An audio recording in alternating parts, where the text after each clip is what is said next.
Yeah, and it's moving. It's moving. This is a paleo Dutch baby. Yeah. Speaking of Dutch baby. Okay, so we're gonna go ahead and build a compost pile if you're gonna live off grid, and if you're not gonna have a garbage service, and if you want to grow your own food, a compost pile is mandatory. Now I will tell you, I don't use it as compost. What I do is I stack my compost with carbon and green, and then I put planting medium on the top. So I plant right into my compost pile. I don't turn it, I don't do any of that kind of thing. I just fill my compost bins up and then I plant into them. But your paper products, if you're gonna use paper plates in your house, if you're gonna have a lot of food scraps because you don't have chickens yet, you need a compost pile. I would recommend a compost pile and chickens, or a compost pile and pigs. But at this point we have neither of those animals, and so my best friend is my compost pile.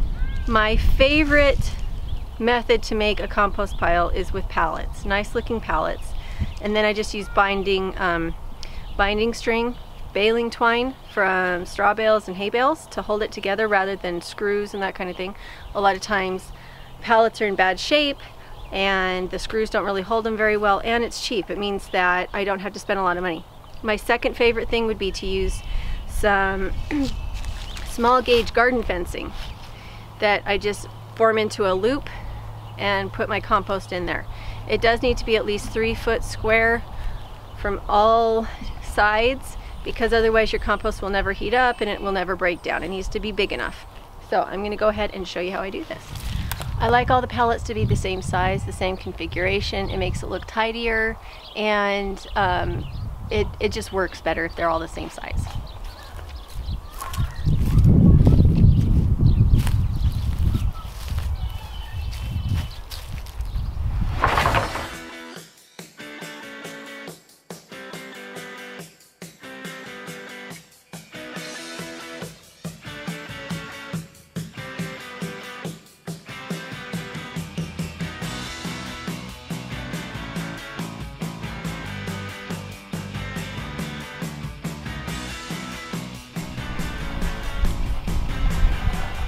Okay, you'll notice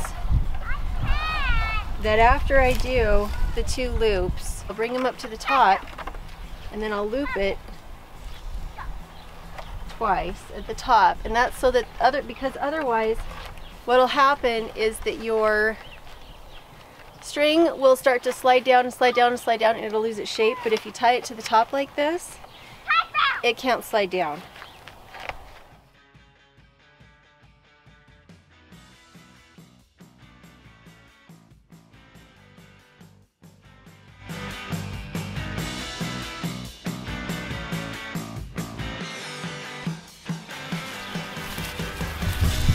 If you don't have baling twine, you can use wire. You can use, you could even use heavy cotton or nylon rope. But here on the farm, this is something that we already have as a waste product, so that's what I use. Okay, so there's the top held together. Now I just have to do the same thing to the bottom, except it's already sunk to the bottom, so I don't have to do that loop, that extra loop.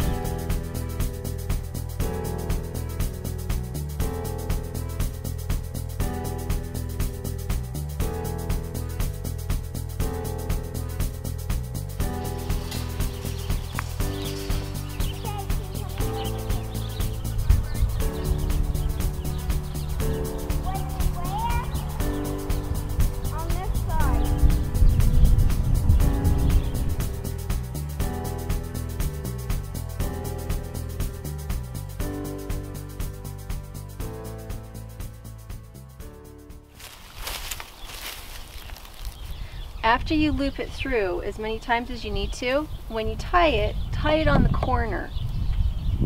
The reason is it'll get a lot tighter. So push all the pieces together and then cinch them up, get them tight, try and get them close together, and then you'll see I can move them all as one piece so I have them where I want. Tighten them up again, and then by tying it on the corner, you don't need anybody else's finger.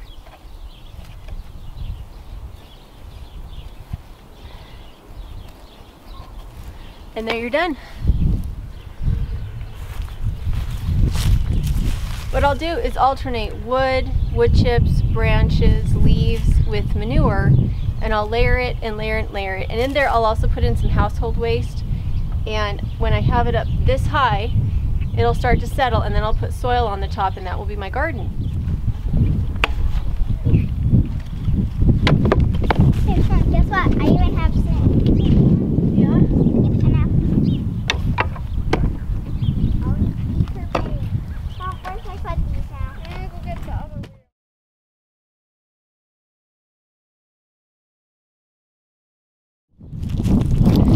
The reason behind this is that the wood will break down slower than straw wood or sawdust or mulch. It will break down slow, but it will hold in moisture, and I already have it free on my property.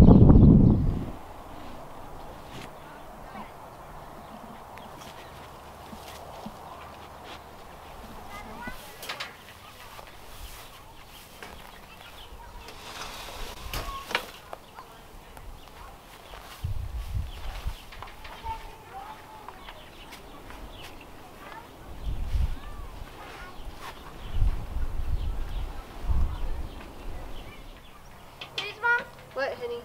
Please put the rest of the logs on here. Hey, I got an idea. Hey, put it up. Look at me. Well, honey, there's hardly any logs left. Why don't you just go put That's the good thing to do. In the olden days, when pioneers traveled, if they needed logs, they would take what we're doing. Or if they needed to bring something, then they would lay a stick or a board across and then put their things on this. And we're just putting sticks across that way, across these two sticks. That way we can take them easier and we don't have to take multiple trips. keep it balanced. Yeah.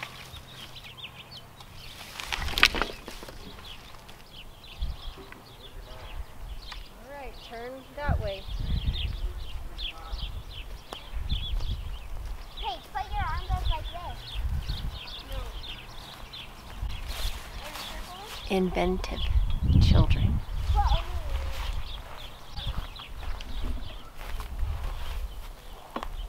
It's a stinky job, but it's so worth it.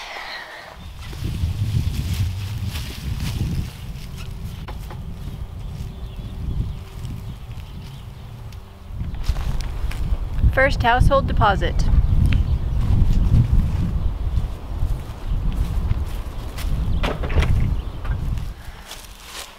And that's that. I just keep layering wood and other types of carbon along with kitchen waste that could be paper. It can't be plastic and you don't want anything shiny in it. But just about everything else can go in there. You don't want too much manure and you don't want too much carbon. You just layer it up, and then when you're done and it's over the top, you water it and it'll start to steam a little bit. And then when it's done steaming, you can put on perlite mixed with what's it called? Peat moss. Perlite mixed with peat moss, and then plant directly into it and just keep it watered. It works really good. I hope you guys have fun.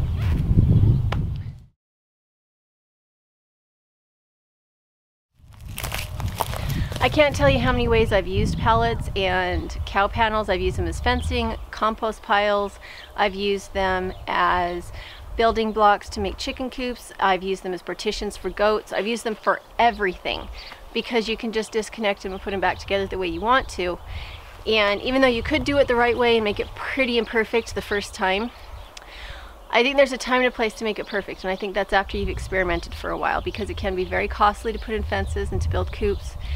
And the more scavenge that you can do, the less money you're putting up front while you learn your method.